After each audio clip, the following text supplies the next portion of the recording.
மனிதனுக்கு பல பிறவிகள் உண்டு என சாஸ்திரங்கள் சொல்வது எந்த வகையில் உண்மையாகும்?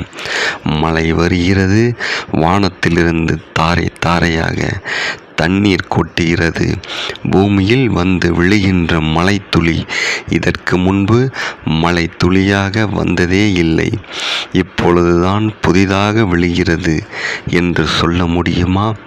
மழை துளியாக விழுந்து வெள்ளமாக பெருகி நதியில் கலந்து கடலில் சங்கமித்து ஆவியாக மீண்டும் மழை துளியாகத்தான் பூமியில் விழுகிறது. ஆத்மாவின் பிறப்பும் அப்படித்தான். நன்றாக படிக்காத பிள்ளையை ஒரே வகுப்பில் படிப்பு வரும் வரை உட்கார வைப்பது ஏன்? படிப்பில் பரிபூரண நிலையை அடைய வேண்டும் என்பதற்காகத்தான். ஆத்மாவும் எண்ணங்களால்